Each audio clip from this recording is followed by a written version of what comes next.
Hello, hi. We've gathered here today for a second try at redesigning the Trix in a more high fantasy context.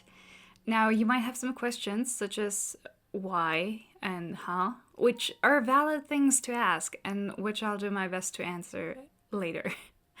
Given that this is the third video in the series, I'll try my best to summarize what came before so that this makes sense without you having to go and watch the previous two. So I have always had a soft spot for character design as well as Winx Club, and back when the Netflix live action adaptation came out, I got reminded of both of those facts, and it got my brain working on some fun redesign concepts. I've always loved fantasy, and I decided it would be really fun to take the Winx fairies, whose world is more of a sci-fi fantasy mix-up, and reimagine them in a high fantasy context. And while I was working on them, I had some vague ideas for the Trix, which I eventually turned into their own video as well. And that's where the question of why comes in. I have already given the Trix a makeover, so why make a second video on the exact same thing? Well, there are in fact several reasons for that, so we're gonna go through them one by one, but also I realized that this whole preamble got a little longer and more personal than I originally planned, so you can skip ahead to me talking about the actual designs at this timestamp. Anyway, about those reasons. So first is one that I think a lot of other artists can probably relate to. It's been over a year since I made the Trix designs, and as such, I've been seeing more and more flaws with them that I want to fix or improve upon every time I see them again. So this redesign is to fix those things that keep bothering me, just the same as like any old art bothers me. The second reason is that these designs are just not really what I wanted. Now, I don't think the designs or the art I made for that video are like bad. They're fine, not great, but sufficiently good to show people, I suppose. The real problem is that, at least to me, they're boring, unimaginative, less than what they could have been. While coming up with these designs, I had some banger ideas that didn't make it into the art because I chickened out at the last second. I decided that I'd rather just do something more pretty but more conventional, and I was a coward. And it's been haunting me ever since, which is the main reason why I felt the need to make this. I want to share the parts of the designs that originally got me so excited, set the record straight, publicly. I don't think I would have been this bothered about making a newer, better version if I hadn't put them up online like this, in video format, This is like me defending my honor. Like, see, I can make interesting design choices. It's not all boring conventional shit. Believe me, I can do good things.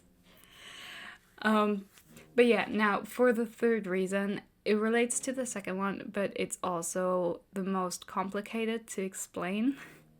I've mentioned before that I burned out generally, but also creatively last year. Or more accurately, that was the moment when I couldn't ignore it anymore, but probably not when it started. You know what burnout is like, you only really notice once it's already gotten pretty bad. Regardless, shortly after making that Trix video, I decided to take a longer break, put those mental fires out, and then recharge a bit. Already while I was making the video itself, I was pretty tired, but I wanted to get it done because I was still somewhat excited about the whole thing, and I wanted to communicate my ideas, and so I pushed through.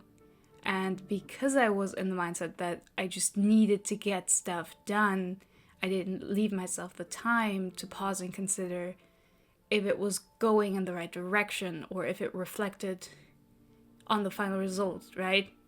And I didn't take the time to look back and think, wow, maybe I should make some changes now that they're done and I'm not happy. And this was basically the underlying cause for the problems I wanted to fix. I didn't take my time. And now that I have taken a generous year to work through some of the issues that contributed to my burnout and my general dissatisfaction with most of the art I was making, I've come to the conclusion that one of my main issues that left me feeling dissatisfied with my own work was a general failure to communicate things. Sometimes it was a failure of executing something correctly on a technical level, but most of the time it was because of insecurity. The problem with making art is that it will always communicate things, intentionally or unintentionally, about whoever made it. So when you are, like me, deeply anxious about how people might perceive you or your work, because for one reason or another you expect a negative reaction, it's tempting to try and shave off the more personal or unusual parts from your ideas and style, which means you end up with something a little more boring and generic than you would if you hadn't tried to be as unobjectionable as possible, and if you hadn't tried to appeal to general audiences. And this kind of self-limitation has been pretty common in my art since basically always, and it's only gotten more pronounced when I started posting to social media, which, is where people could see it and have opinions on it, and God forbid, make me aware of those opinions too. And it was, and really still is, quite a bit of work to try and unlearn this reflexive impulse to censor myself. So as part of trying to unlearn that, I wanted to make and share a version of these designs that more accurately represents what I originally envisioned. A version that is less influenced by what I think it should be like to make other people like it, but more of what it is that I envisioned originally. Because despite the art being fine, I just didn't have, it just didn't get the right vibes across. And sometimes that doesn't matter as much, but it turns out those vibes, the general impression one gets from the designs, is really important to me, at least in this case. The correctness of the vibe is also the reason why I am only redoing my Trix designs specifically. Ironically, the art for the Winx Fairy designs is worse, I would say, in part because it was one of the first things I'd ever made in Clip Studio. But even while the art itself is worse, I don't experience the same internal drive to take a stab at them again, because ultimately they accurately communicate the vibes and the fundamental concepts I wanted to get across. I could make nicer art for them now. I could even tweak the designs a bit more and, make them better. But in the end, they wouldn't really feel meaningfully different.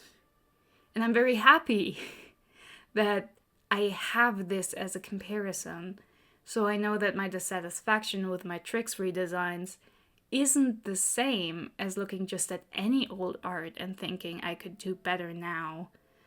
But it's different, and that means a redesign is actually worth it, if only to give me that peace of mind. I am actually currently in a phase of assessing all my ongoing and future planned projects, and this was one of those that I've left open for a while. I thought that, maybe I'd come back and do a whole Winx Club rewrite in a fantasy setting, or play with the specialist designs, or something. But I think I'm going to use this as a nice bookend to Winx-related art. I am tired, generally speaking, and I don't really have the energy to work on things I'm not excited for. And the reality is that this is just one of those things that doesn't qualify anymore. And I'm very happy to say goodbye to it in a more positive context than, looking at some character designs that I was never really happy with. Anyway, now that we've gotten all that out of the way, let's talk a bit more about the actual designs in this video. As I mentioned in the other videos, we're going for a high fantasy aesthetic, so for the Winx Fairies, I went with the idea of them being some sort of elemental beings with a strong connection to nature and their respective elements and powers. And as a contrast to that, I thought it would be fun if the Trix have something a bit more evil-coded, less natural going on. I settled on some sort of warlock deal with the devil, demon adjacent situation for them. They would be people who aren't born with power, and instead of magic being part of them from the start, as it's the case with the fairies.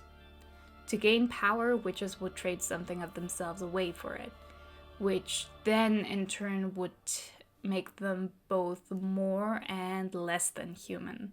More than human in the sense that their capabilities would widely exceed anything the standard human could ever manage, obviously, and less human in the sense that they are now lacking in the regards to humanity or soul or whatever you want to call it. So, let's talk about each of the girls individually. First up, of course, is Icy. I think her design might have changed the least out of the whole group, although that isn't really easy to quantify in this round. The main change I wanted to make for her was her cloak.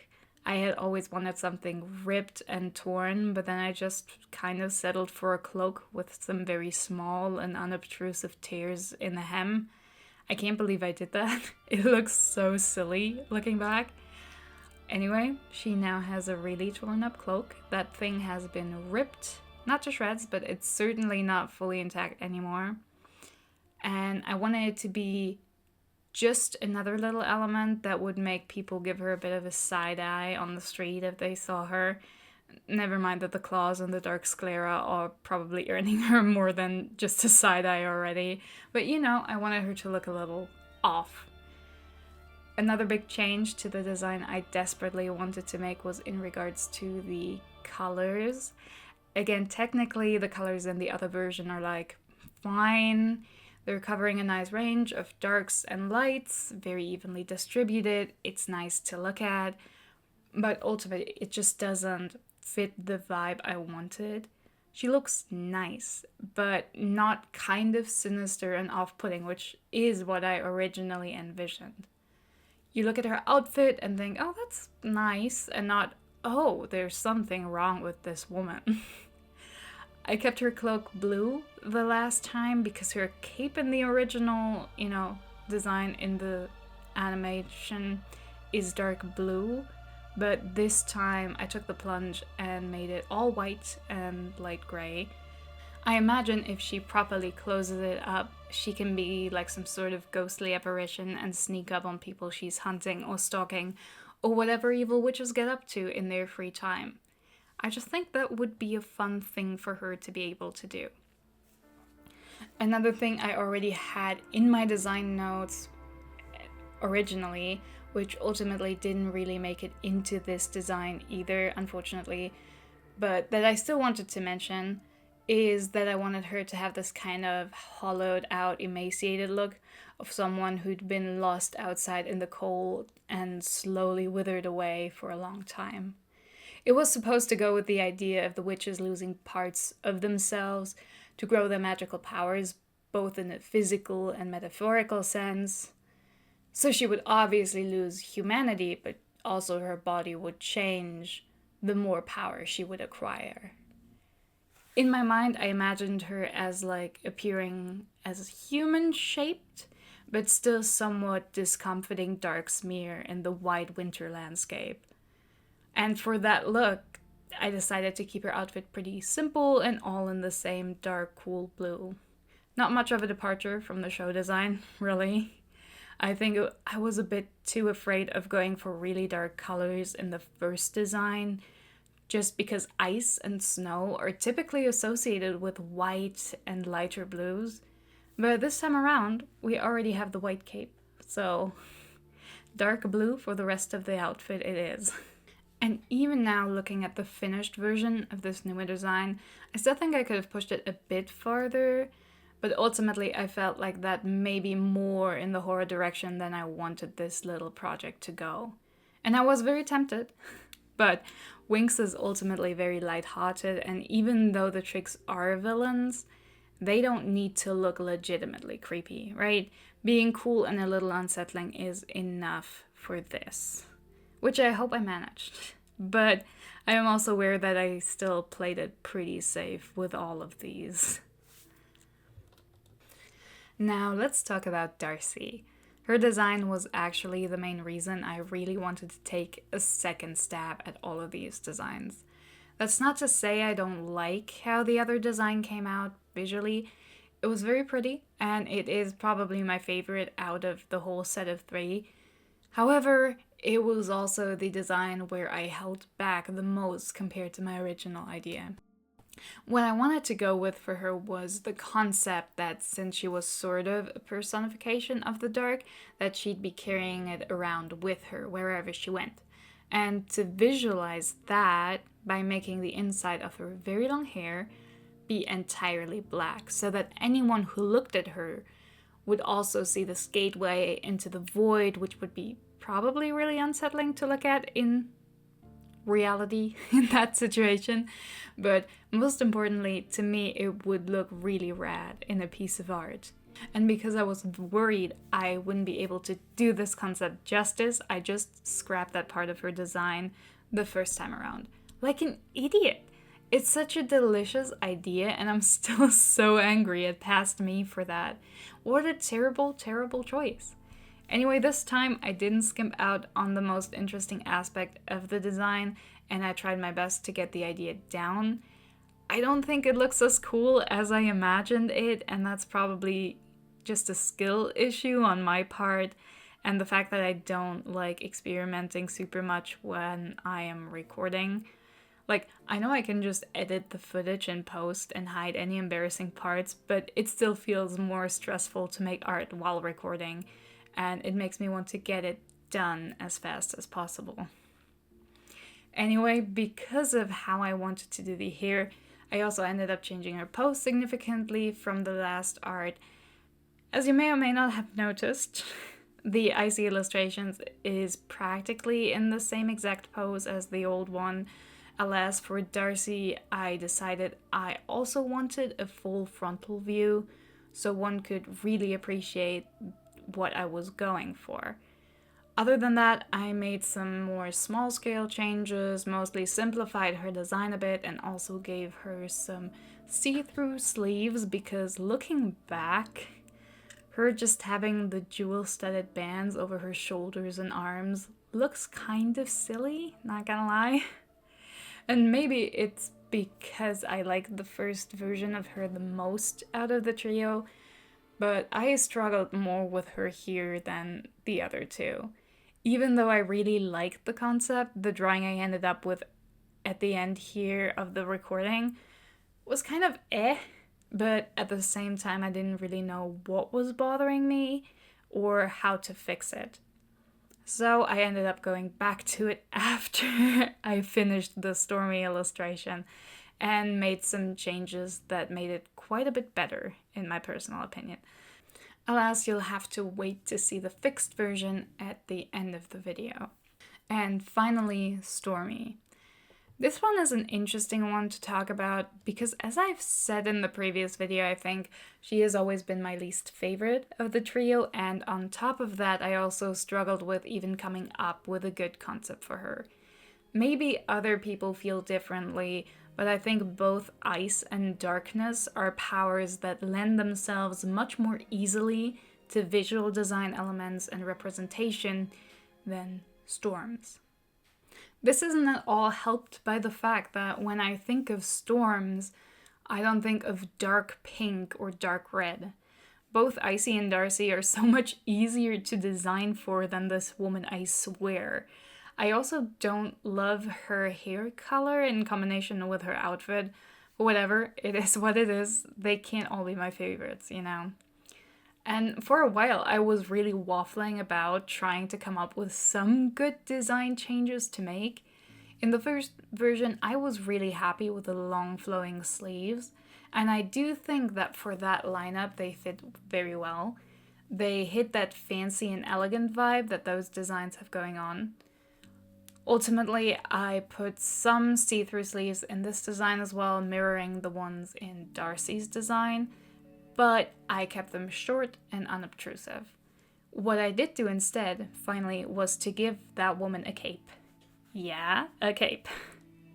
It's gloriously ripped to shreds and does very little of use except look rad as shit and flutter dramatically in whichever storm she decides to call at that moment. I was debating over it for quite a bit because now only 2 out of the 3 have a cape cloak thing going on, but also it makes zero sense to give one to Darcy as well because her hair is basically fulfilling that role already, at least in a design sense. ultimately I decided that it's okay because Darcy and Stormy both share the see-through sleeves in their design. Darcy and Icy both have pants going on, and Stormy and Icy both have a cape. So it's at least somewhat balanced, you know, as all things should be. But yeah, the cape was actually not my first idea in the beginning. I was inspired a bit more by the long flowy sleeves and wanted to affix a collection of long trains of flowing fabric to her color that would, you know, then dramatically whoosh around her. It looked really cool in my imagination, but I didn't manage to draw it in a way that didn't look stupid as fuck.